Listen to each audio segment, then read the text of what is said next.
I'm Donna. And I'm Kerri. And we are Paranormal Chicks. Episode 147. Okay, so just to jump right in a little bit on the story that I did last week on the shitty shit brothers that killed all those people and took them to the ATMs. And then ran them over? Yes. So we got an email from Christy E., and I just want to read it really quickly. She says, "Hey girls, a longtime banker listening to episode 146, the Wichita Massacre. I wanted to confirm that there is a daily limit for withdrawals across the national ATM network. It varies per bank, but most are $250 to $300 for cash withdrawals per account, though some people individually have higher withdrawal limits. Separate from that, each debit card has a daily store purchase limit of usually about $1,500 to $2,000. Hope that clears it up if you wanted to know." So I was right, tally for fucking Kerri, on there being a limit of how much you can withdraw. So, well, I knew that, but mine's higher than that. Because, okay, high roller. No, because, well, does that count if it's an ATM at a casino? Because mine's higher than that. You've withdrawn more than $500 at a casino? I need an answer. I mean, maybe my friend has. And by friend, you mean? My mama. R.I.P. Patty. You just threw your dead mama under the bus. Well, she's ashes. It won't hurt. That motherfucker did get me to put money out, too. She'd be like, "Oh, you getting money out? $100. I'll pay you back." Okay, but like really and truly, you got more than $500 out at a time? Maybe not at a time, but there should be I thought it was a limit. You'd think. I don't know. That's what that said. It was a daily limit. Yeah, but that just seems like... Yeah. No. Maybe it's because maybe the casinos have it set up to where they're like a store. So maybe. You can get more. You know what I mean? Yeah. Maybe. Okay. Well, another listener... I love that this like spurred such conversation. So...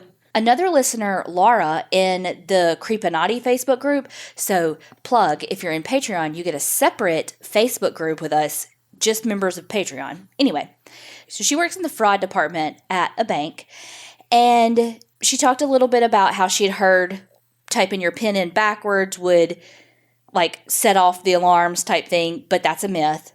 And the Federal Trade Commission did a study that they were supposed to have presented to Congress in 2010 that was studying the feasibility and the cost effectiveness of like emergency PIN numbers and having like a panic button on ATMs, and basically how many crimes at ATMs there are and how cost effective it would be, yada, yada, yada. But of course, they haven't presented anything. On the flip side of that, banks' arguments are they don't want to get involved with like panic buttons because it becomes a liability for them. So they do like the die packets and all of that with like and like the silent alarms for their tellers whenever they get robbed or whatever. But they don't want the liability on them if they, again, sound the alarm and somebody gets hurt, which I can, from a business perspective, I can totally understand. But it really shouldn't, which, again, we're litigious, and so people would sue them. Well, but that's also like, well, why have security cameras then? Why waste any money then if that's the case, if it's...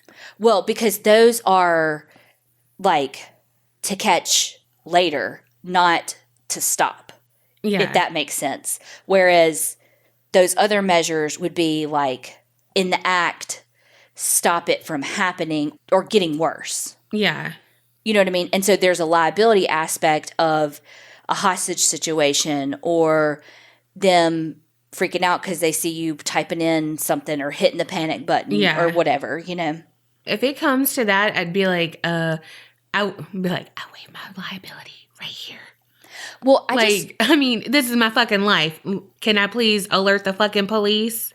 I just wish that there was a way, like, every account, this is, in my brain, this is how we solve this. Every account has 2 pins. Now, people can't remember one fucking pin, and that's your own. If you can't remember your own pin, that's your own shit. But if you can have your emergency pin, that if you type in this number on your ATM, shit's going down, and it will alert. Yeah. And they can pull up the camera, whatever. Even if it's to your emergency contact that you put down. Yeah. Like, that way, it's not the police. It would be you. You know what I mean? You'd be like, what the fuck? You know? Damn, Donna typed in her thing. Shit, let me do my find a friend. Mm-hmm. And, okay, something's going down. Let me call. You know what I mean? Right. At least it would be like, this is the bank that they were at. This is this. It would be something. This is the time that they were there. Yeah. I mean, again, it all takes money, and people aren't going to spend money on that kind of stuff. It's a fucking PIN number, though. I know. I feel like that's just like some switch that some person that's really good at code could just be like, and flip on. Yeah. I mean, I'm sure it's not. I understand code and all that's way more complicated than that. Yeah. Well, I don't, but I understand that I don't understand because it's way more complicated. Yeah. But again, it's fucking people's lives. You know, like, I don't know. We all know that this shit happens. How many times is it like they went to the ATM, you know, blah, blah, blah, blah, blah. And think about like, because, I mean, if you think about the grand scheme of things and how many ATMs there are and the percentage of people who are using each one of those ATMs, it's really being, like, forced to use it. It's, like, probably, like, 0.0000001. Right? But, I mean, there's, like, entire shows now, like See No Evil and all of that. And it's, like, you're using these security cameras and all of that on these ATMs. And, oh, here they are pulling up to the ATM and using it. Like, you know, it happens, though. Yeah. I mean, I think we just, like, helped some bank. Oh, Wells Fargo. I mean, they've been getting some bad fucking press with all that shit with their overcharging mortgage shit. I mean, so you're fucking welcome. Really. Oh, God. And you know who else is welcome to the Creepinati? Oh, God. Patreoners! Oh, my God. Look, my transitions are so on point. So smooth. No other journalistic talent. Yeah, okay. So thank you so much, Claire D. from Michigan. Maria L. from Wisconsin. Courtney B. from Maryland. Jennifer W. from Arkansas. Oh, Sasha C. from across the pond in England. Okay. Candace H. from Arizona. Farrah Y. from Pennsylvania. And Zoe L. from Ireland. I can't do that one. I mean, I can't do the England one either. Okay, I was about to say, okay. Thank y'all so much for your support. We hope y'all are enjoying your stay at the Creepinati. Oh, okay. Well, since they're welcome to the Creepinati. Okay, makes sense. Yeah, enjoy your stay. Comes with a continental breakfast, apparently. That would get Kerri every fucking time. I mean, if it has a waffle maker, I'm fucking there. No, those pancake makers, girl. Waffle makers. Mm-mm. Okay. We never agree on anything. Like never. I mean, maybe sometimes. No. But we can agree that y'all are fucking amazing. So thank y'all again. And if you want to join the Creepinati, no breakfast included, go on over to patreon.com/the APC podcast. Well, this is not related to our podcast, but I have been binging one, and I don't do scripted podcast. It's called Solve, and it's 2 seasons. The first season, it's like per episode, one story per episode, and it's kind of like you're the detective. It's based on a true crime, but it's like different. They have one of Alyssa Lamb, you know, that kind, you know, like, so I was like, this is based on her. Like, I know it already, but like, it wasn't directly her, you know? Yeah. But that's cool. But then this season, they have like 3-part stories. Okay. And I don't know, it's pretty good. They have one where I was like, oh, Kerri's going to love this. And it's the girl goes back to Amish country. Ugh. Speaking of not that at all, did y'all see that fucking Casey Anthony opened a damn private investigator firm? Yes. That's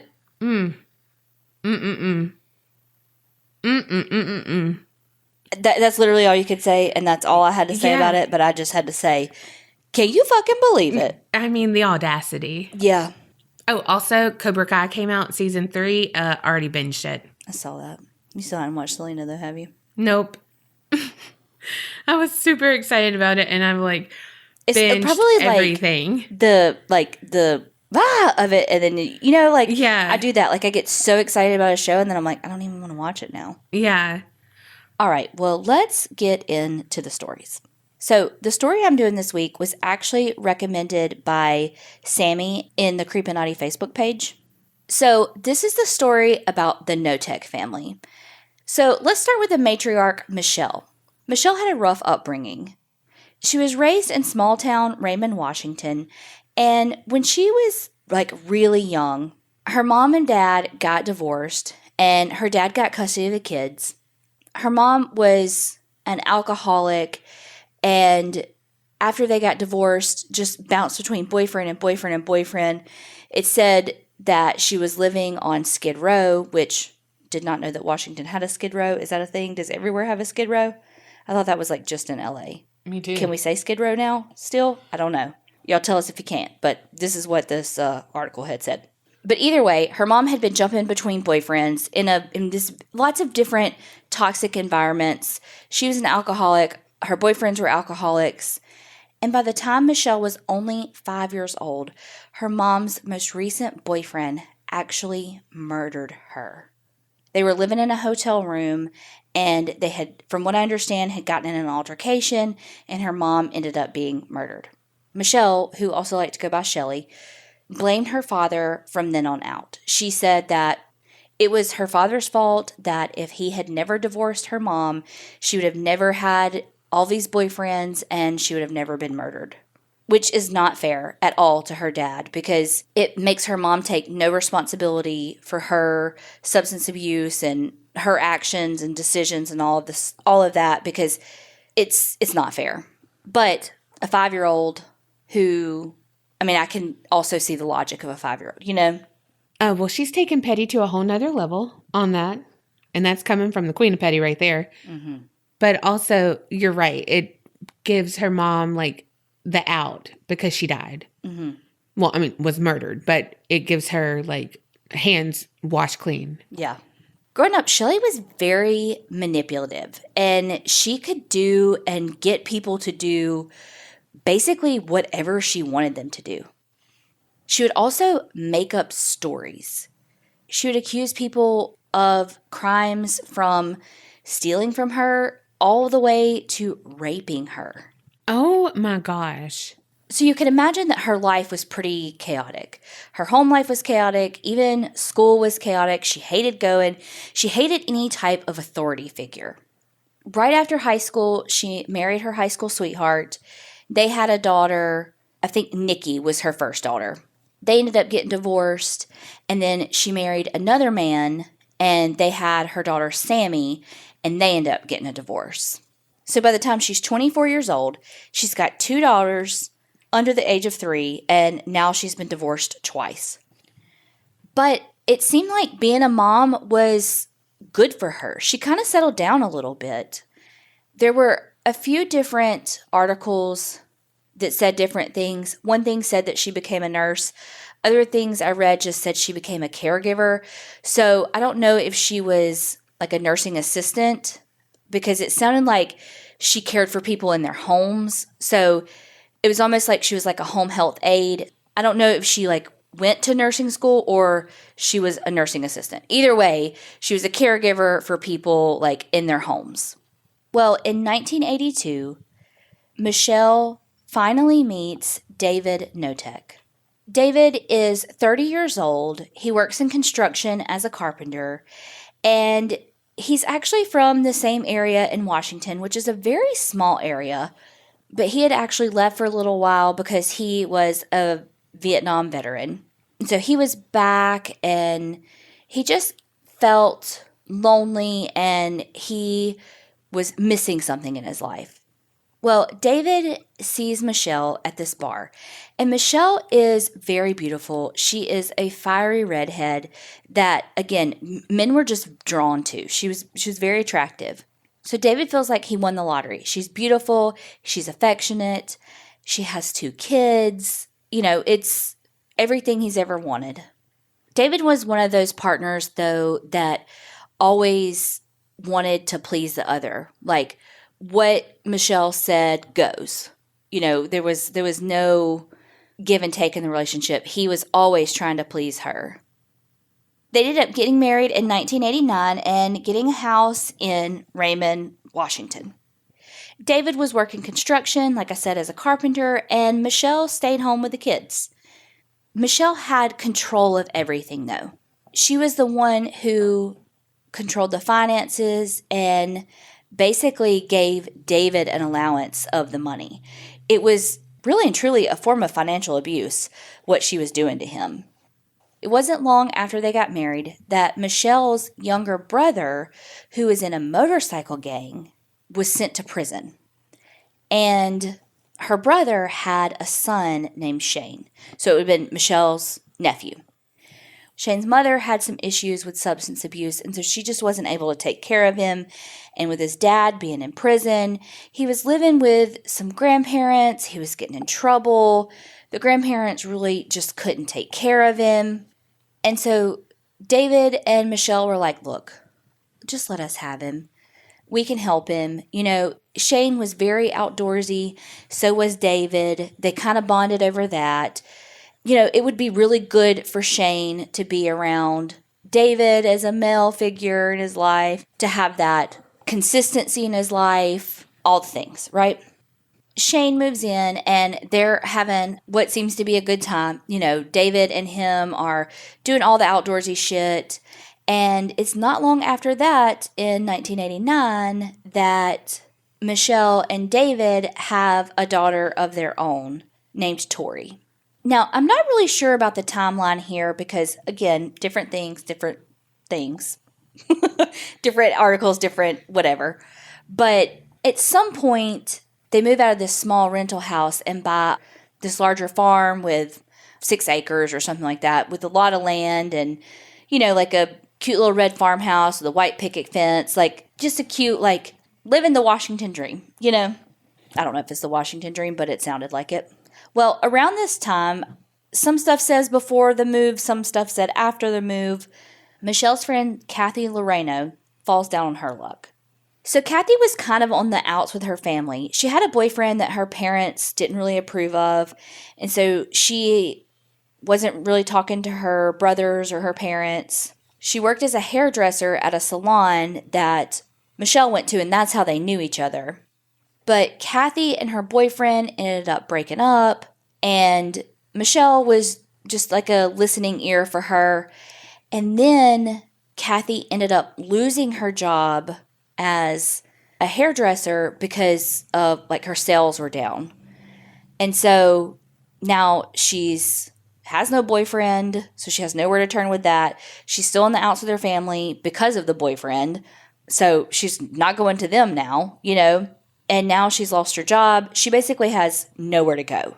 And Michelle's like, look, I've got 3 kids, 4 if you count Shane, the nephew that's staying there, because he's young too. He's, in his early teens. So why don't you come stay with us, kind of like a nanny? You can come live here for free, and we'll pay you basically to be the nanny. So that'll give you a little money, little spending money. And Kathy's like, abso-fucking-lutely yes, because what the hell else? What are her other options? She literally couldn't pay her rent. Well, about 2 years after living with the family, Michelle said that Kathy had actually fallen in love with this truck driver and that they went off to Hawaii. And basically, it was a last-minute decision, and she's still not really that close to her family, so she didn't even tell them. Well, at this point, Kathy's family hadn't heard from her in like 2 or 3 years. And they're like, well, what do you mean? She just fell in love with some truck driver and she went to Hawaii? Although I will say some stuff said California. So her family is like, that doesn't seem right. So they file a missing persons report. So the Pacific County Sheriff's Department opens up just like a routine investigation. They came to the house and Michelle's like, oh, yeah, Kathy's fine. Hadn't heard her from her a while. Again, some stuff says California, some stuff says Hawaii. but that, she's out and about with this boyfriend, and she had a picture of Kathy standing next to this guy in front of a truck, like an 18-wheeler. So, yeah, she's doing pretty great. And police couldn't find any financial records from her. They all stopped in like 1989. Well, this is 1994. Also, in February of 1993, Michelle reported 17-year-old Shane Watson, her nephew, missing. Well, now I feel bad because I thought Shane was going to be the perpetrator. No. So Shane was reported as a runaway. So the story that Michelle said was that, you remember how much Shane liked outdoors. She said that he had actually gotten a job in Alaska and decided to go to Alaska basically for the summer to fish off a boat. I mean, I guess that's where you always fish, but you get the point. And that was basically the last anyone ever heard anything about Shane. Okay, and I do want to say, the next part I'm going to tell about, the only place I found this was actually in an episode of Snapped. So I'm going to tell it how they told it on Snapped, but this is the only place I found this, so I'm unsure. And also, there were only like 2 podcasts in English that I found on this story, so I'm not sure. But in the summer of 2001, Michelle's oldest daughter actually called the sheriff's department to say, okay, I actually know what happened to Kathy. She said, I want to tell you, but I am so terrified of my mother. Like, I don't want anything to be recorded. But she said that Michelle tortured and murdered Kathy. So her so-called friend, Yeah. She came down on her luck. Yeah. She was the perfect victim because she had no ties. Exactly. And of course, the police are like, wait, what? Because this family from the outside looking in is fucking perfect. Like, I mean, they always are. But like, the kids were well liked at school. They were always well dressed. They looked like the perfect family. Like, it's even said in this Snap thing, like, Michelle was known for being a good Samaritan. And I mean, they took 2 people into their house. I mean, now the 2 people are missing and nobody knows where they are. They went to like Hawaii and Alaska, which, okay, could you have picked the most obscure places? Where are they going next? Saskatchewan? Just kidding. That's not that obscure. But it's like, what's that other place? Timbuktu. Like, those are like actual places that seem so far. When you were a kid, like, those were the places you said, but they're actually not that far. Well, one, I don't think I've ever said the first one. Saskatchewan? It's in Canada. Well, I know, but I always say it wrong. Oh. I swear to God, I have another syllable on there. I probably am saying it wrong. It's like they only had that one part of the map, like the world map that has like Hawaii and Alaska that's like super close, and they're like, oh, they went there. Yes. Okay, with Shane, the Alaska story makes a little more sense because it's like, okay, he was outdoorsy, like it, and they're in Washington, stands to reason. He went up to Alaska, like, yeah, the outdoorsy shit. Now, with Kathy, I will say some of the stuff did say California, but some stuff said Hawaii. But like, how many are there that many truck drivers that go to Hawaii? Like, I don't think so. So hopefully the story really was California because Hawaii makes no fucking sense. Basically, Michelle's daughter told police her mom is Dr. Jekyll and Mr. Hyde. And that basically Kathy was tortured the whole time that she lived there. No. Kathy was forced to crawl around the house nude to do housework. Wow. Well, I mean, that goes into, like, fetish play. No, but this isn't like... No, I know. But, like, again, how you always say, like... What's the line? Yeah. Well, but it's like, when you hear shit like that, it's like, well, that's some people's fetish stuff, and it's not bad. But then where it's like, you hear it with this, and you're like, oh, my gosh. But with the fetish stuff, it's 2 consenting parties. Yeah. Oh, for sure. And that's the difference. Yeah. Because it's 2 people who want the same thing. Yes. What the fuck? To Michelle. Mm-hmm. Like, what the fuck? So, Michelle would starve Kathy. She also beat her mercilessly. And then, when she would let her eat, Michelle would fix her, like, what would be, like, her favorite meal. Because it it was her way of manipulation too, because she would like be terrible to her and then be really nice to her to like, again, it was part of the abuse cycle and all of that kept her there for so many years. So she would fix her something to eat, like really nice, her favorite meal, blah, blah, blah. And then Kathy would think that she's like being really nice to her. And then when she would cut into it, it would be rotten with bugs. No. No. Mm-hmm. Okay, one, Michelle, how can you even stomach to do that? But Kathy would be so hungry she'd eat it. Oh my God, blessed. Kathy lost like 100 pounds while she was with them. Holy shit. She would, and the thing is that the beatings were not only for Kathy. She beat the girls, the daughters, and Shane. And I'm not really sure. I mean, okay, here's the thing too, though. David was involved, like with the beatings and all. It's said that Michelle's first 2 marriages ended because of her abuse. So, I mean, it seems like there was a solid 5 years or so of abuse with David, her basically grooming him before they took people in. Wow. So he was abused to the point where he was so beaten down that he became an abuser. But she would beat them with cords. Oof. And they would be bruised up like all over the, of course the kids would like wear jeans and long sleeve shirts and all that to school so that nobody would see the bruises. So again, from the outside looking in, they looked perfectly fine. Yeah. She would lock them in closets with buckets to use the bathroom in. I mean, I guess at least she even gave them that. But then what she would do is she would make the kids attack Kathy. Of course, because that's another form of control and being like, now you're a bad person too. Yeah, now you can't say anything because you've done it now too. Mm-hmm. Michelle would make the kids stab Kathy with scissors. What the fuck? Yes. Holy shit.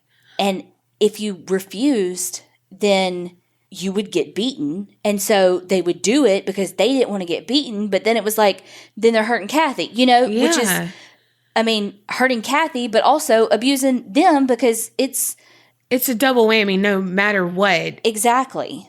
It's just like more internal pain for them versus physical pain. Exactly. Also, though, can we just go back to Kathy losing over 100 pounds? Can you imagine crawling around on your knees and stuff? No. Losing that weight and like no, your knees being like brittle, you know what I mean? Like oh gosh. And yes, I focus on the weirdest shit, but all I can think about is just, you know, when you lose weight, you lose it in the weirdest places, but like your butt bone gets even more like, you know, you don't have as much fat around it and stuff. Mm-hmm. And so it's like more ouchy knees too. And then like having the pressure points and nothing there. Yeah. She would make Kathy like sleep outside with, I think they had like a barn, but basically like sleep outside with the animals. Wow. She's like making Kathy like the Grimm's fairy tale of Cinderella. Yes. Michelle would do this thing called wallowing. And that would be when she would take the girls out, and I'm sure Shane too, because Shane was in on this as well. She would take them outside in the middle of the night when it's, I'm talking Washington winter, okay? Make them strip down naked and roll around in the mud while she hosed them off with ice cold water. Oh my gosh. And then even sometimes make them sleep outside naked. Holy fuck. No, like I just got shivers thinking about that. I know. Like, no.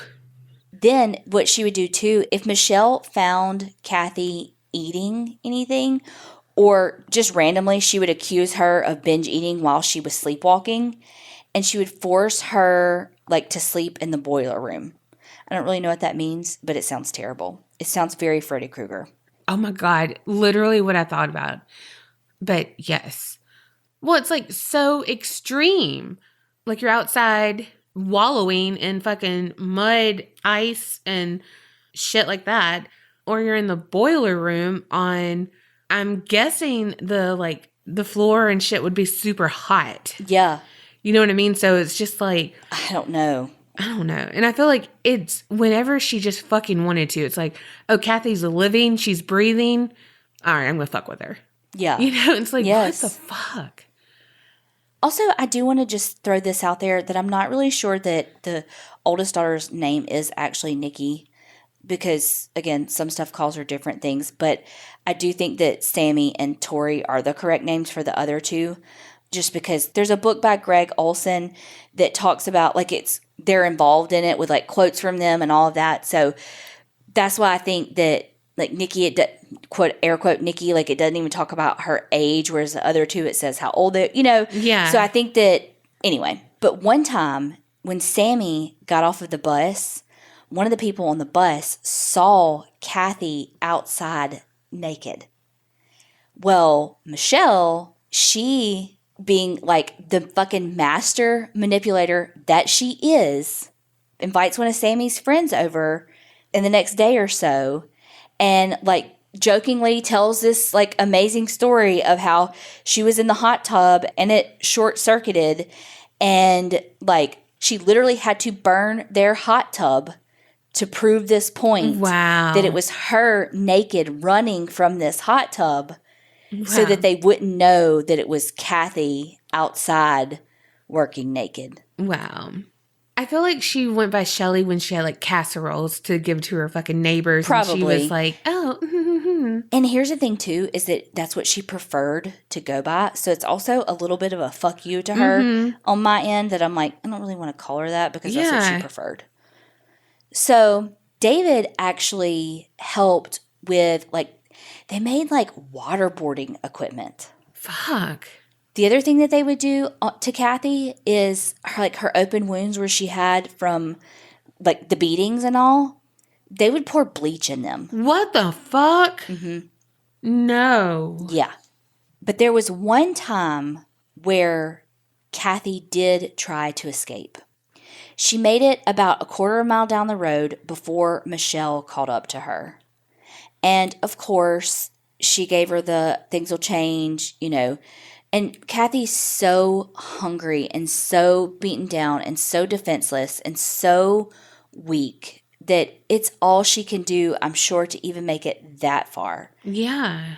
And so she went back because she had to. Yeah, I was going to say, honestly, like you said, she probably was doing the most she could do.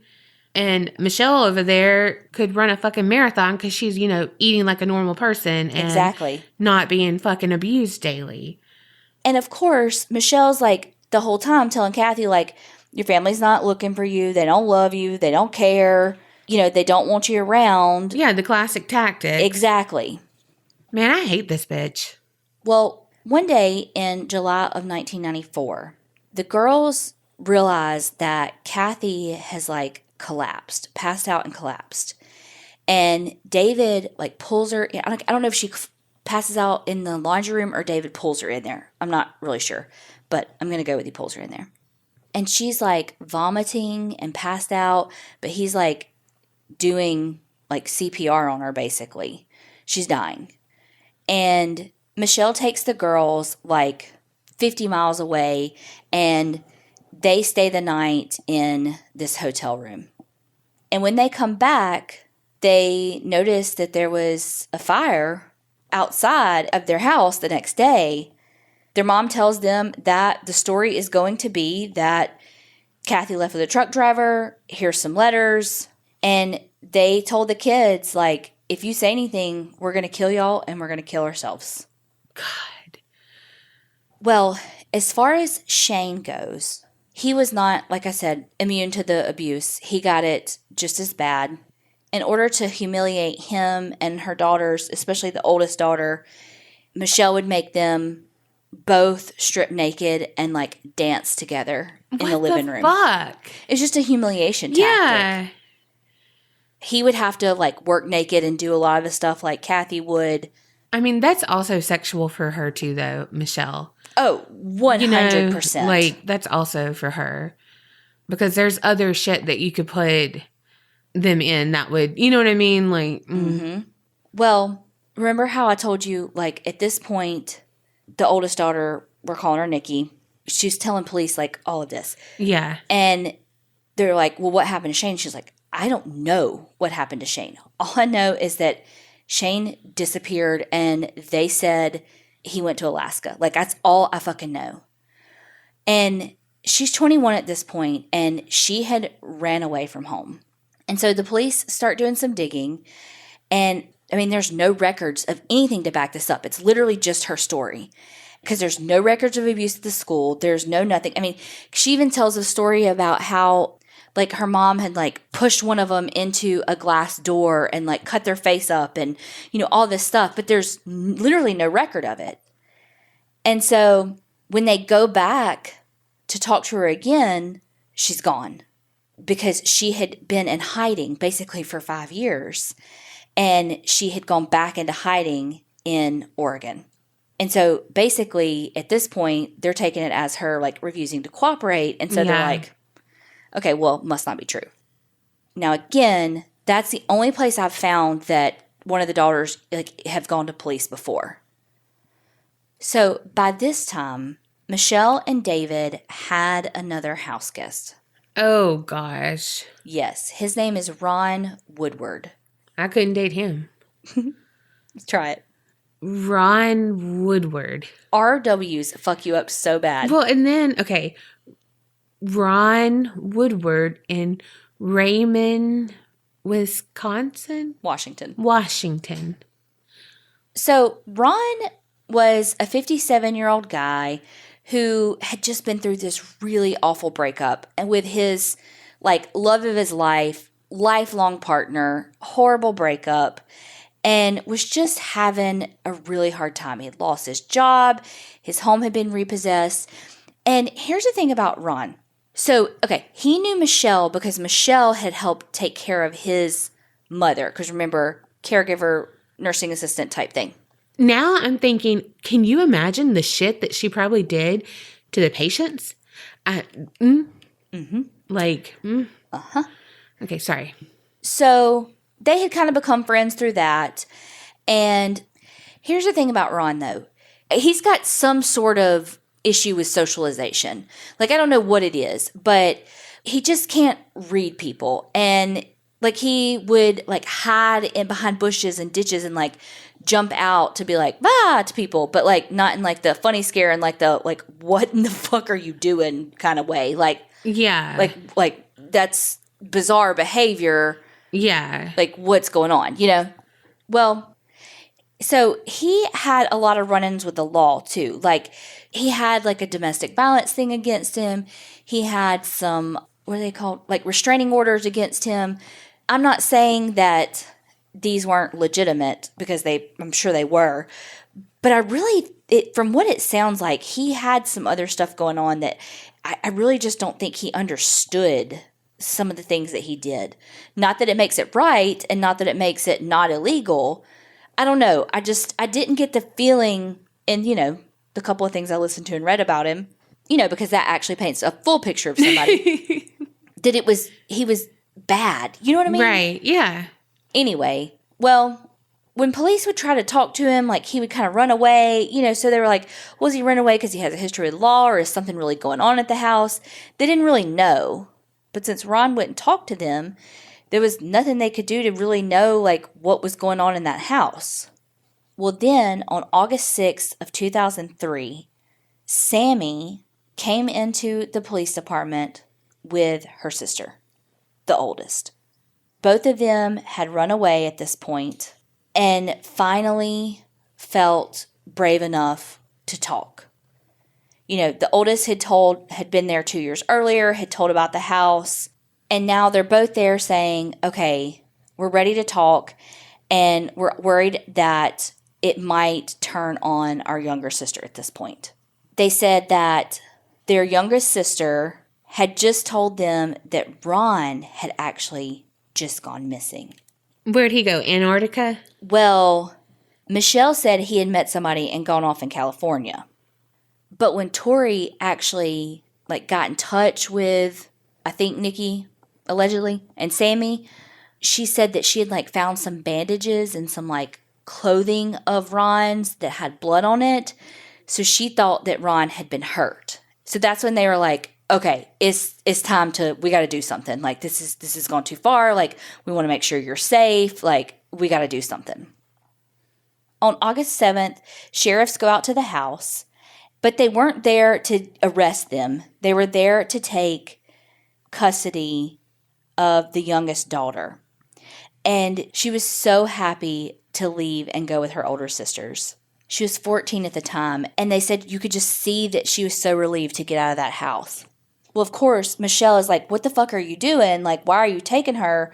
I don't abuse her, all the stuff. And she, like, sends David down to the sheriff's station to try to get her back. And so they're like, yeah, we're happy to, help you and get her back, but you got to answer a few questions. Mm-hmm. Because they knew David's it. Like, David is the weakest link in the two. So if they can get him talking, they've got her, right? So they get David into an interrogation room and they tell him, look, this is what the kids have said. And he said, well, Kathy died because she, like, slipped and fell in the shower. And David's like, I mean, yeah, Michelle tried to cover it up. Like, she made me burn the body. But he ended up saying that he dumped Kathy's ashes in the ocean. And he said, like, because he likes to surf, he would go and, like, take a couple of buckets at a time with him to dispose it. And then when they asked, well, what happened to Ron? He was like, well, he's dead, but I didn't burn him. And they're like, well, why didn't you burn Ron? Yeah. And he goes, burn ban. No. Yep. Oh my gosh. Which means he was still on the property. Yeah. Oh my gosh. Whoa. So, of course, police are like, BRB, we got to go look for this body. So, between the stuff that David had told them, the stuff that the daughters had told them, they had enough to get all the things. When police went and investigated, they did find Ron's body buried on the property. They found him in a sleeping bag, and that sleeping bag was wrapped in black plastic garbage bags.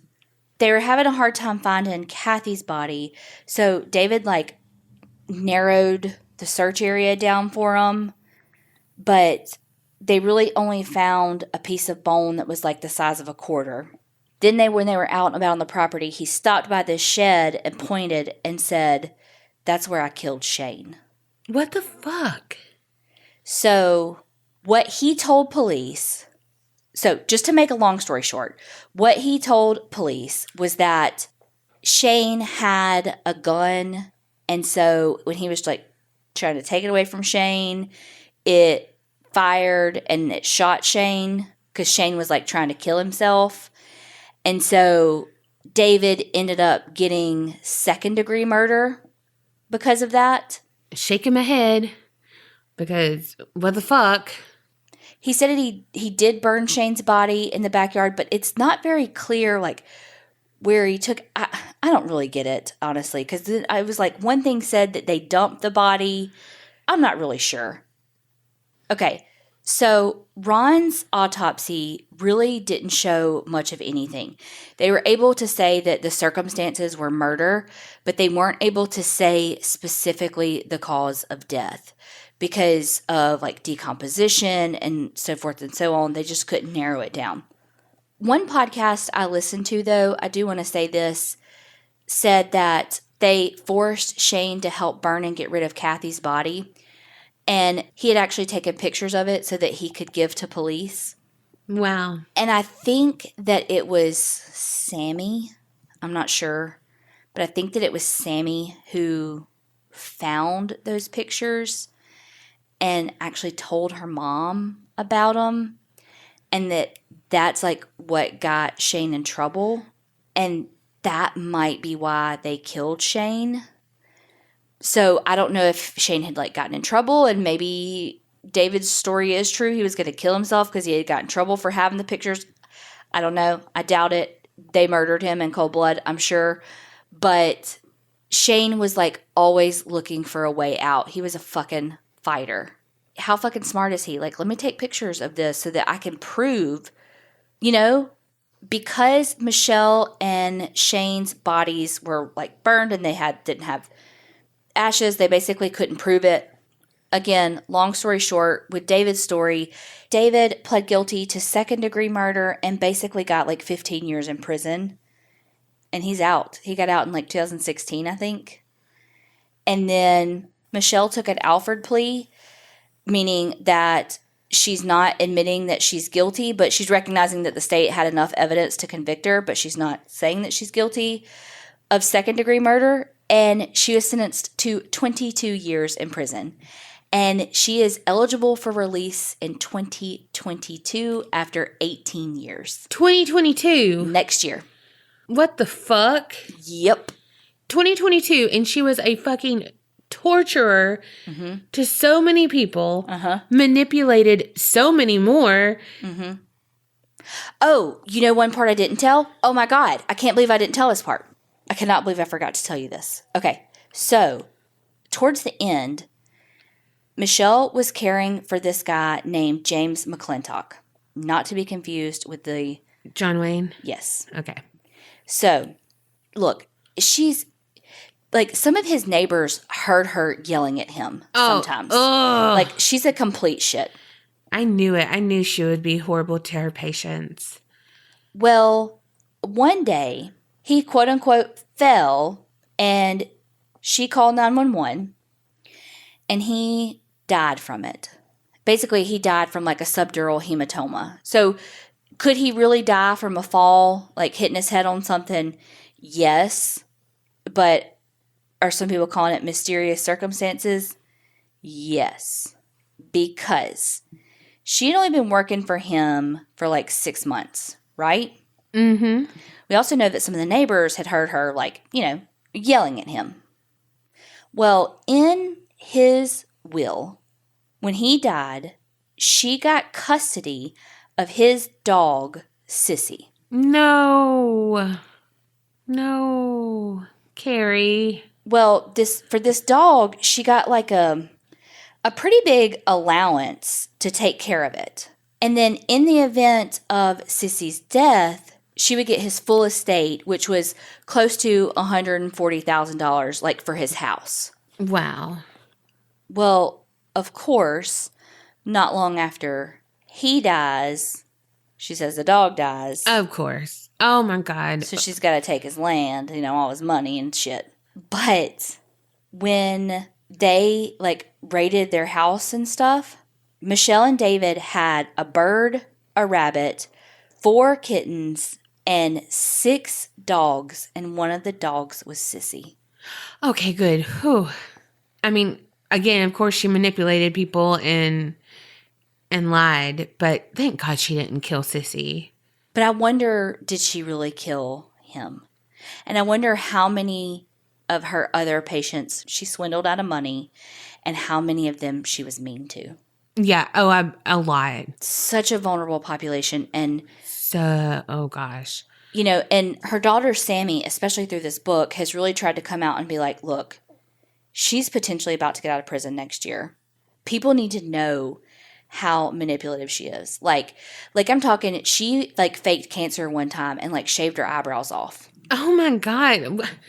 What Yes. in the DD? Yes. Like, she's apparently gotten into some really bad trouble in prison. Like, she has to be on her own cell by herself because she's, like, so manipulative with the women and all that she's, like, getting in trouble, blah, blah, blah. So it's like, girl didn't learn her shit. No, she needs to be behind bars. Forever. I just feel like there was more ways to convict. Like, how could they have not gone after her for the child abuse for the youngest? Right. Okay, maybe it was a statute of limitations on the oldest. But the youngest, if they're taking her away, like, how can they have not gone after that? Yeah. Wow. Like, there has to have been some other things they could have charged her with. But she took a fucking Alford plea. Yeah. And she did try to appeal it and all this other shit. But Of course she did. Yeah. Ugh. Yeah, she's a pretty much a shit human. She really is, in disguise as a charitable human, you know, there for everyone. Opens up her home. Yeah, pillars of the community. Oh my gosh. Well, this story pissed me right the fuck off. I knew it would. All right. Well, there's no one that you can really hate in my story. I mean, there's people that you will dislike, but... There's no Michelle. Right. Well, Yeah, there's no... Yeah, Michelle. I was going to say Shelly, but we don't call her Shelly. Yeah. Sticking it to the fucking man. I'm a rebel without a cause. Oh, God. Meanwhile, I would probably totally be one of the people that she would manipulate in jail. You know? Oh, definitely me. She would run all over me in jail, I'm sure. Yeah, me too. I'd be like on JPay talking to you and be like, oh my God, my best friend Shelly, let me tell you all about her. And you're going to be like, I hate this bitch. And I'll be like, Kerri, you don't know her. Shelly and she looks out for me in here.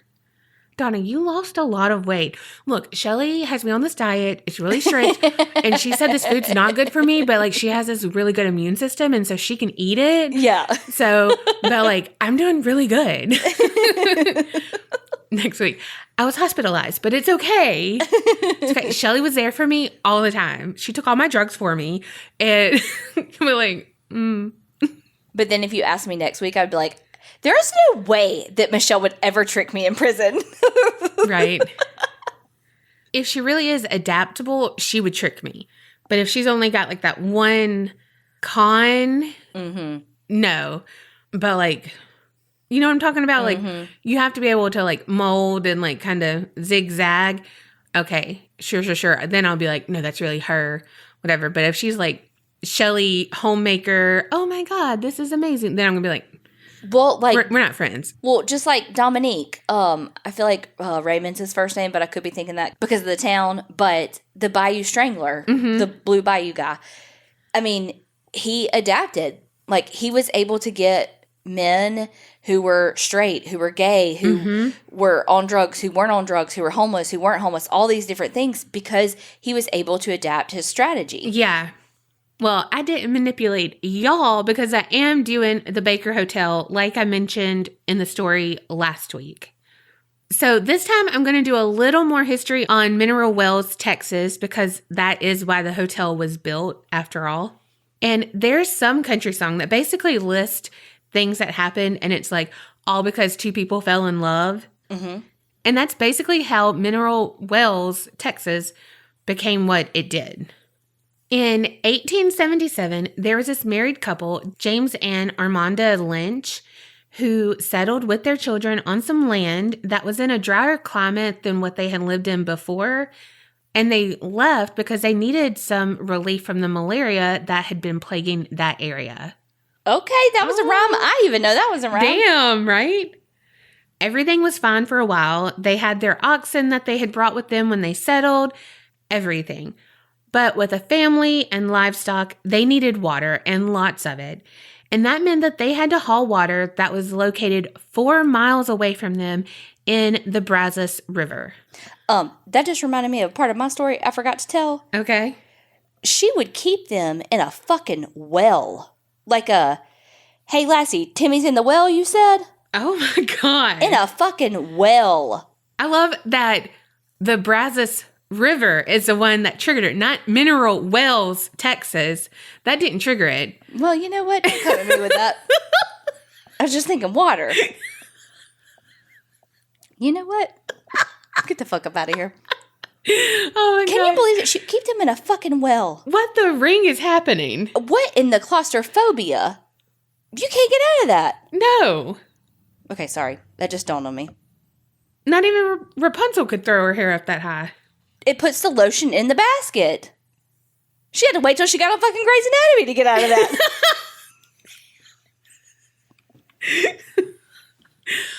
Oh, God.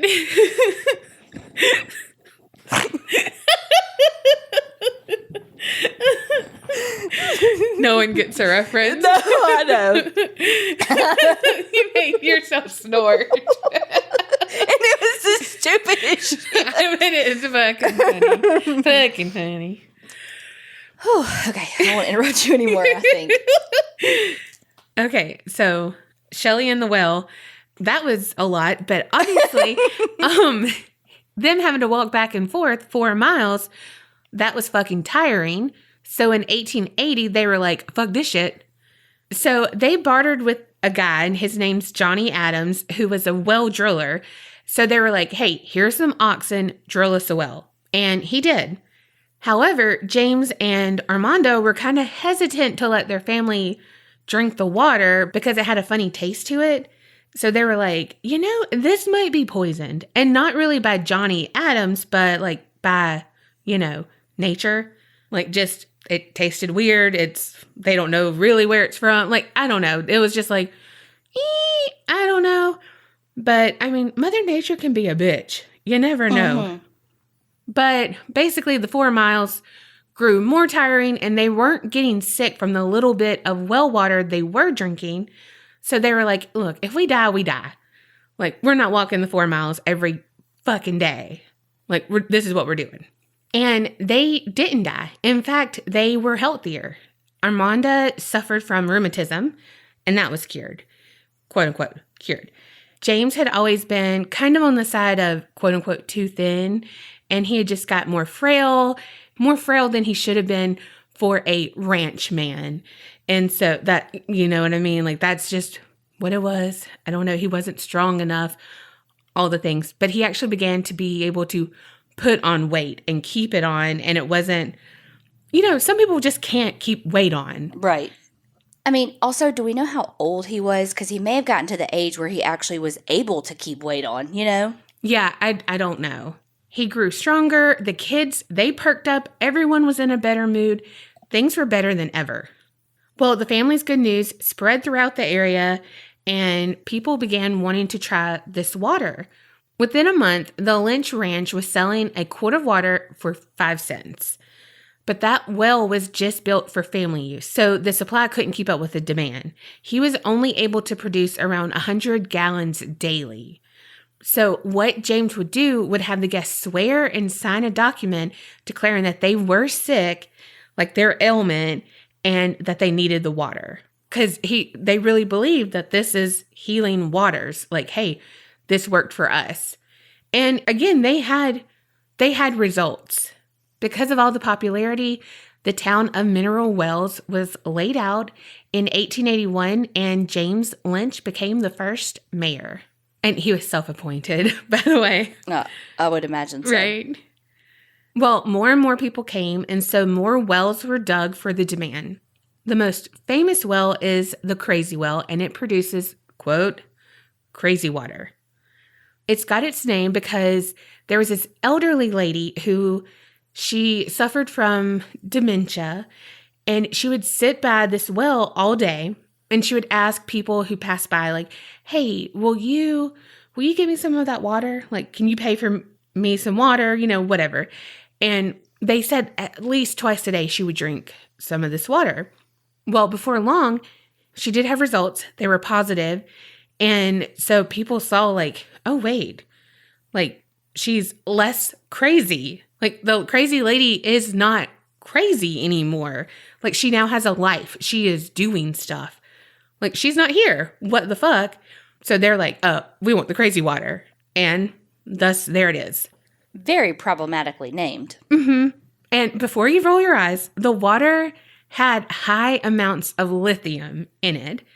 So we know that is used to treat mental illnesses and stuff. Yeah. So it really probably like worked. Yeah. You know what I mean? Like it worked. The water did work. It worked because of a different reason. You know what I mean? It just wasn't like this water will cure everything. It's like, no. It worked for her because of this. Yes. Like it won't cure your like broken finger.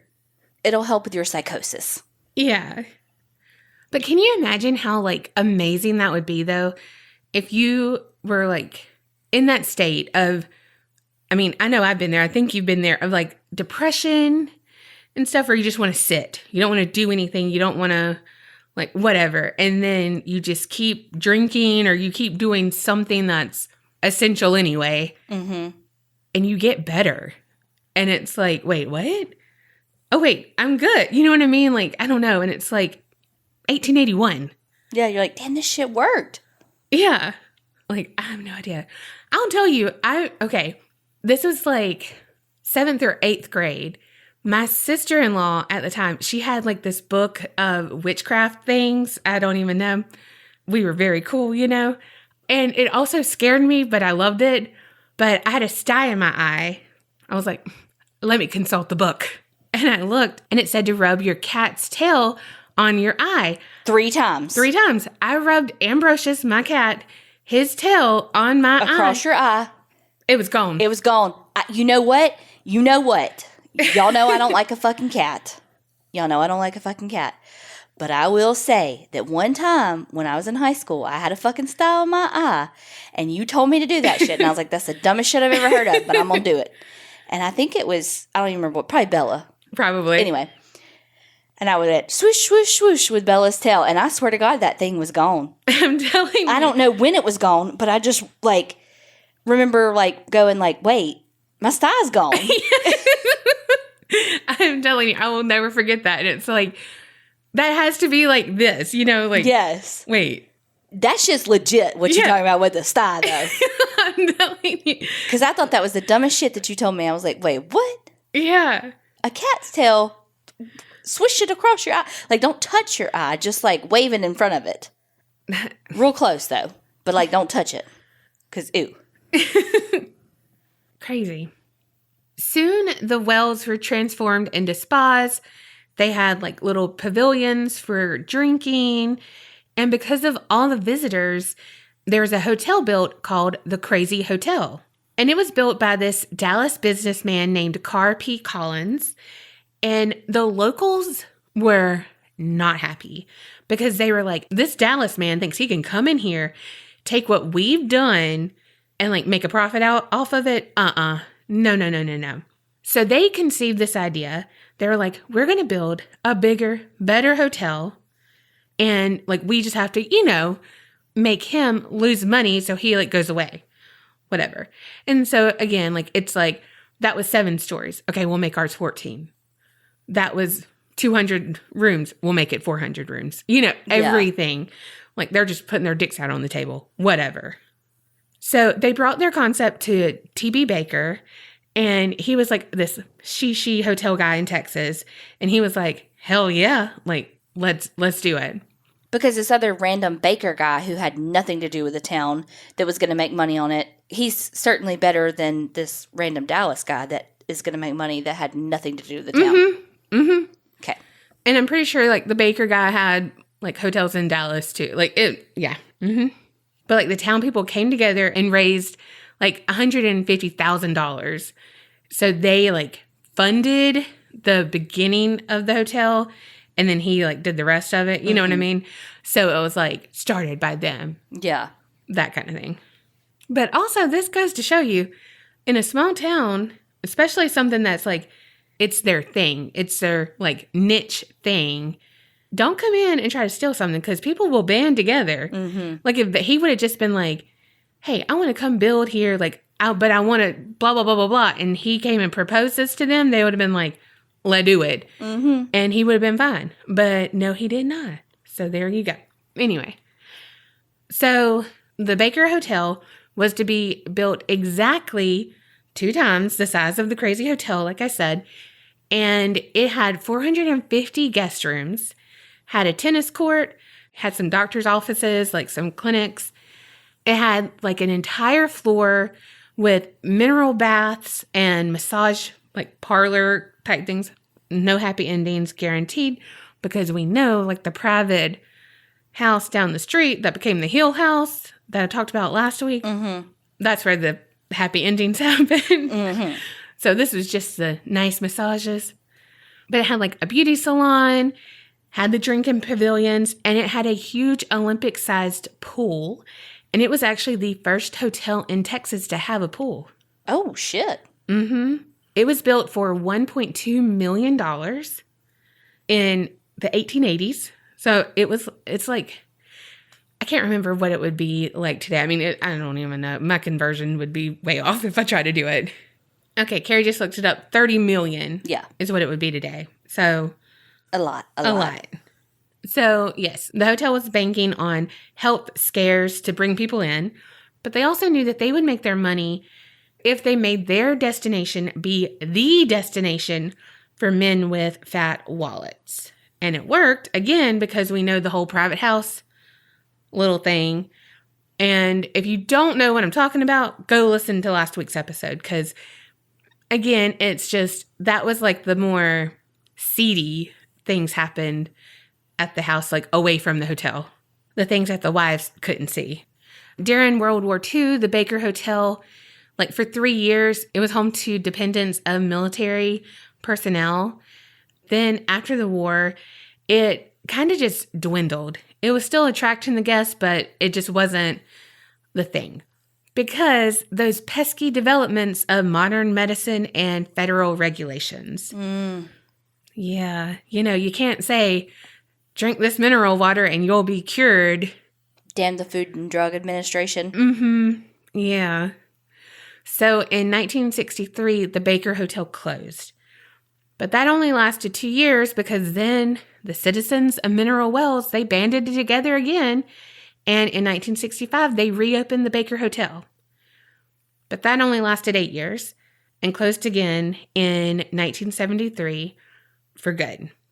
In its heyday, some celebs who stayed there were Will Rogers, Jean Harlow, Clark Gable, Ronald Reagan, LBJ, the Three Stooges, Minnie Pearl, Judy Garland, and Helen Keller.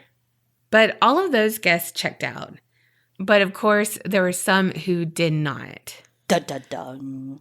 The most infamous ghost of this location is known as the Lady on the 7th Floor, or the Lady in White.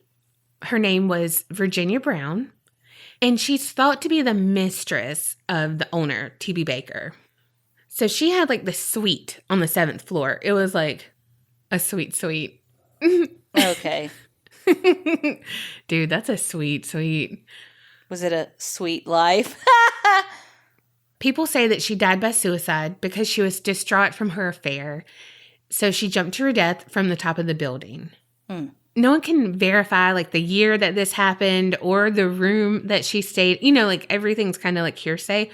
But if she was his mistress, I'm sure he wouldn't have everything down like, okay, like that, you know what I mean? Like, yeah. Hey, that's just kind of off the books. Like, you know what I mean? Yeah, but he would probably have like, okay, this room's booked out to Mr. Baker. Yeah, well, Virginia Brown is who it was booked out to. You know what I mean? Like, but I don't know. Yeah. I don't know. But yeah, it was a suite on the southeast corner on the 7th floor. But still, some people say, like, she wasn't distraught from the affair. Like, she could have been pushed. Like, you don't know. True. Because, I mean, she could have been having that sweet life, like you said. Well, there was a porter who worked during the 1950s and the 60s. That was, like, one of the first people who witnessed the ghost of Virginia. And then there was a maid who found some drinking glasses with red lipstick on them. And like no one was using that room. So there shouldn't have been any drinkware there. Definitely not with lipstick. There have been some different EVPs that's been recorded and everything. And the people who have seen an apparition have seen a woman with red hair wearing a white dress, and again, on the 7th floor, and some of the common areas of the hotel. She's also been seen looking out of a window on the 7th floor, and people said that they've smelled her lavender perfume if she's nearby. And she's me in the afterlife because she is quite flirtatious with the men. So, that would be me as a ghost. I'd be like touching all over people, be like whispering in their ear. Use a ghost, use now. I mean, And then there's this room called the Brazos room. I hope my Texans are proud of me for not saying Brazos anymore. I learned my lesson, okay? Well, this was like the main dining, kind of like dance hall place. And one time there was a tour of a group of World War II vets and their spouses. Well, when they entered that room, there was this couple who just like stopped, and the woman was like, "Do you hear that?" And the man was like, "Yeah, I do." Well, what they heard were like dishes moving, like people like, like clinking their glasses, like just a party atmosphere. But like no one's there. No one else is there. No parties. It was a tour for them. Like, this is where people stayed during World War II. Like, you're blah, you know what I mean? Like, do you remember this? That kind of shit. Not a party atmosphere, but they would hear people talking, orchestra music, all of that. Also in the Brazos room, Bonnie and Clyde, because they are rumored to have stayed here at one little point, one small point on their little crime spree. Okay. They're said to haunt this room. Well, why would they haunt that, though? Just because they were, they stayed there, just one time on their spree. That's weird. I don't know. Maybe they really liked it. I mean, it was very sweet. Oh, God. When people are doing ghost hunts in that room, their cameras and other equipment will turn off during the investigation. They've had orbs and they've had the smell of chocolate when they're in the room. And again, lights go on and off by themselves. Also, I believe this is the room, but when it was in its heyday, it had rose-colored mirrors. And the women loved it because they were seeing themselves in their best light and everything. I'm like, these people fucking geniuses. Yeah. Geniuses. And can I get some of that? Another entity is the bellhop. He was a 15-year-old boy named Douglas Moore. He was a passenger elevator operator. Well, on January 16th, 1948, Douglas arrived early for work and he was going down just to catch up with some of his friends who they worked down in the maintenance area. Well, they're all goofing off, whatever. And so Douglas was you know what? Watch this. So he started to play with the service elevator that was at the base of the stairs. And so he would jump in and out of it when it was in motion.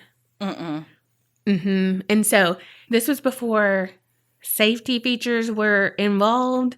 So there was nothing to keep the door from closing entirely. Oh my God. Yeah, if someone was there, So you couldn't do the whole leg out to keep it open for someone oh, yeah, hold on. No. Be see you later. Well, one of his friends noticed that Douglas hadn't jumped quite far enough to get his body completely inside of the elevator in one attempt. And so he pulled Douglas's legs to try to get him out. But he wasn't fast enough. And Douglas was caught between the doors and the floor oh my God. Of the rising elevator. And it crushed him at the abdomen. So, and then think about this. It was half an hour before they could dislodge him and get him to the hospital where he succumbed to his injuries. Oh, God. So he was alive the whole time. Yes. Oh, that's horrible. Yeah. So, yeah, I mean, he was literally chopped in half, and the apparition that these people see is the only top half of his body. And, that is fact-checked, everything, that really did happen. Visitors say that, if you call out his name, you usually feel, the temperature change around you, just around you, kind of a cold, push of air right around you. But also, they're you know what? He's still a fucking kid. He died when he was 15. So, don't be Zach Bagans and, be mean to him and taunt him because you never know. If he's, doing that cold air push, he might push you and you join him and be his lifelong friend. I don't want that. Well, on the 12th floor, they had this ballroom called the Cloud Ballroom. And it was, legendary. What did they say on How I Met Your Mother? Legend, wait for it, dairy. Yes, that's what they had. These parties were epic. And at one of the parties, there was this one intoxicated lady. So what she said, she was all right, to her boyfriend, guy she was talking to, who knows. She was okay, let's go down to the pool. I'll meet you down there. So the guy's all right. See ya. I don't know. She might have said, I need to go get my swimsuit on. Who knows? I don't fucking know. Well, he goes, doop, boop, boop, boop, boop, boop, boop. That's him walking to elevator or down the stairs. I don't know. I would choose the elevator, but we all know that. This lady's I'm going to take a different route. And so she tried to jump from the ballroom balcony into the pool. Oh, no. But she did not make it. Oh, no. No. No, no, no. So they say that you can see her ghost, like, on the balcony, kind of, like, pacing back and forth. Like, not harmful, nothing malicious or anything like that. It's more just sad. There was a murder in the pantry of the kitchen. There was a married cook who got in a huge fight with his girlfriend. Married cook got in a fight with his girlfriend. And she was a maid at the hotel. So she threatened to tell his wife about their whole thing. So he was like, oh, no, the fuck you're not. And he snapped, stabbed her to death in the pantry. Oh, my God. Well, women who have went into the pantry or that area have felt very uneasy. And they heard like a female voice, disembodied female voice, that has told them to leave. And it's kind of like, oh, I bet that's her warning us, you know, trying to help someone, thinking that he's still there. Damn. There's also a spirit of a 6-year-old little boy who plays in the hallways. Oh. Yeah, and he's accompanied by a large, shaggy dog.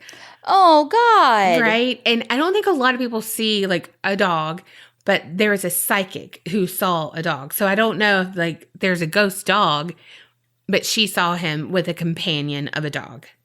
That medium, she said that he communicated with her and that he passed away in 1933 when his parents had, like, brought him there for treatment for his leukemia. Oh, God. Which obviously did not work. And he tries to communicate with visitors by bouncing his rubber ball. And I just thought, like, God, that's so sad and so sweet and so innocent. But why is he still there? I mean, he died there. I know, but, like, why is he still there? I just don't understand. I mean, like, not that you have an answer Oh, for yeah, that. I have like, no idea. Yeah, I mean, like, who does? You know? Yeah, I have no idea. There were some women who worked at a local, like, drive-through bank in the 90s, and some of their stations faced the Baker Hotel. Well, when it was slow, they would, you know, just kind of look at it because, I mean, it's a huge, huge hotel, and in the 90s, it's dilapidated, you know, because it's just abandoned. And they started noticing that some of the windows would be opened. And then they would notice, okay, those windows are now closed and other windows are open. So then they started to take note. Okay, these are open, those are closed, you know, like, and they started, you know, just writing it down. And like the patterns would change all the time. Well, one of them was like, it must be the caretaker. Like, that's it, you know, just like letting rooms air out, blah, blah, blah. But the thing is, there was never a caretaker. So who was opening and closing the windows? Right. One of the managers at a time was Ronnie Walker, and he managed tours on the weekends for, you know, people to do ghost hunts and everything. Well, one of his stories is that one night he was near the main lobby on the first floor, and he heard a woman in high heels. So he thought it was his, I think, assistant manager, Jane. So he like yelled out her name, but the footsteps just kind of faded away. And so he's like, well, shit, like I'm all alone. Like, what the fuck? Well, later he discovered that Jane hadn't been there all fucking day. So there were no like reasons for high heels to be there. Right. So they believe that was Virginia, the mistress, her apparition. On another occasion, Ronnie was on the 7th floor and he was resetting an electrical breaker to some Christmas lights. And they would trip every night during their display. So as he was inspecting the fuse box, doing all the shit, he heard, again, some footsteps. So he's like, you know, he looks around, can't see anyone, you know, whatever. So he's like, you know what? I'm just going to talk out loud. And he was like, I'm not here to harm you. I'm not here to do anything. I just want these lights on. I'm here to fix the lights. That is it. And after that night, the lights were fixed and never turned off again. What? Yeah. So, of course, Dybbuk douche Zach and his boy band have been here. Mm-hmm. Season 7. Nick He is interviewing Mark, the guy who's like going to be renovating it. And they both hear like a door click to open. And right after that, the door behind Mark, who's being interviewed, opens on its own. And right then they get like both a rush of cold air around them. So shortly after that, Dybbuk Douche is up there and he's like, whoa, let's do an EVP session then. Well, they catch a woman and it sounds like she says water, drink the water. And I swear to God, it almost sounds like how I say my mom always Yes, I was just about to go, water. It really sounds like that. And I was like, Mama? Legit, I was just about to do it and then you started saying that. Some more EVPs was a woman saying, lost my kid. And that legit also really sounds like that's what it said. There was a younger voice that said, Mama. Oh. And then it sounded like a child screaming. And then like at that same time, Aaron was using the Ovulus and it came up like story, mommy, and play. Like at the same time, he heard like a child screaming. And it would not be an episode of Ghost Adventures if Zach did not get like overcome with aggression. I'm like, if you need anger management, like don't blame it on the entities, okay? But he like lunged at Nick one time, but it was like right as a dark shadow was like passing by. But I couldn't really see it on my computer screen. But also my computer screen's not like, like super high def or anything. But I was like, I don't see it. I just see Zach being an asshole, so there's that. But one thing I will say, when they were outside, Zach and Aaron found this little puppy that was, I say puppy, it was like 5 months old or so. It was out in front of the hotel, and this was during setup. And so Zach like gets it to drink water, and like you can see its bones and stuff. And I guess Zach does a lot of stuff with animal rescue and things like that, or like the ASPCA and stuff, no kill shelters. And so he called them and we're just like, what do I need to do to get this dog to y'all? And so he sent Billy, the audiovisual tech guy, to the vet with this dog, had the dog checked out. No one had been looking for it. No one had been, no chip, nothing. Yeah. But it was getting like a flea bath, because like Billy came back and they were talking and Zach was like, okay, awesome. Well, like it'll be with us till Friday and then I can get it to the ASPCA shelter, where it's no kill, blah, blah, blah. And Billy was like, I have a better idea. I'm going to adopt it. And it was just like a sweet moment. Oh, yes. Yeah. Another sweet moment, not in Ghost Adventures, we're finished with that, but there's like a $65 million renovation going on for the Baker Hotel, and it's hoping to be restored by the end of 2022. And so I don't know how that went with 2020, like delays and all of that. I don't know. But we're going when it opens up. Okay. Because one, it's going to be luxurious. And two, we need to be in that lithium water because... well, it helps with, all of our things. I mean, we need to be delirious. And also, it might heal my damn skin. True. But also, the crazy water, it's still being made. Because, I mean, it's actually from the wells of mineral wells. Like, yeah. But there's levels of it. And so, on Ghost Adventures, Zach drinks some of it. And it goes from, like, Crazy Water 1 to Crazy Water 4. And Crazy Water 1 is just, like, it tastes like water. It's, like... maybe has like, I don't know, 13 minerals in it. I don't fucking know. But then it goes up to 4 that has like 1,200 or something, like something crazy minerals in it. Zach is kind of fucking loopy at the end of it. And I don't know if it's just him being like goofy, or not. And so they're like all kind of being fucking loopy at the end. They're like, drink it. You have to drink it. Like I'm like, what the fuck am I watching? Like, did they get high off of it? I don't know. And I'm like, man, lithium, dude, lithium. That's so funny. I think it's sold at a grocery store in Texas too. I don't know. But like, yeah, you can taste it at that place and stuff. But like, I want to know what it tastes like. Because one, he said was kind of nutty. Like, not the one. One tasted like water. Like 2 was like, okay, something's weird, but whatever. 3 was like nutty. And 4, I think he said, was just like, yep, you can taste minerals. You can taste, but like, hey. I mean, I would drink it for, Well, and what she said is like a lot of people will drink like just 8 ounces of it, and like, hell, you can just go. Yeah. And follow that up with something else. Honestly, I wonder if you could just do that and put some Mio or Sugar Light, Crystal Light or something in it. Just pinch your fucking nose and swallow it. I'm just wondering, like... No, I feel like that would counteract it. Maybe it would.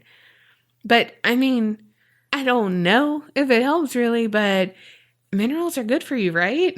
Maybe not having, like, consuming 4,000 a day, but, Well, it depends on what they are, if you can have too much or not enough. Yeah. I don't know. I need to look more into it because, seriously, your girl needs some help. Man, I'm so ready for the world to open back up so we can go places. Right? But then also, the introvert in me is, like, so excited that we can't go places. Like, you know what I mean? Yeah, well, the penny pincher in me, that I can spend more money on me and not have to worry about traveling. But, like, legit, part of me is such an introvert. I'm like, yes. Like, I love so funny. Not having to go anywhere. That is so funny.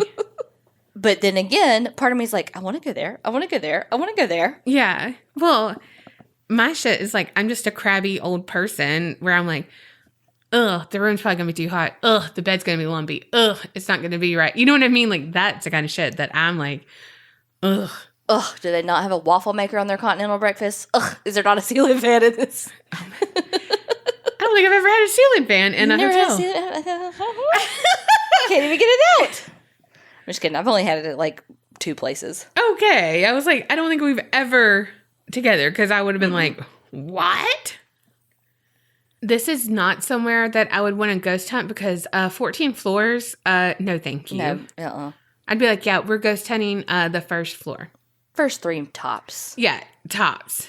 If it's the winter, maybe the top 5. Yeah.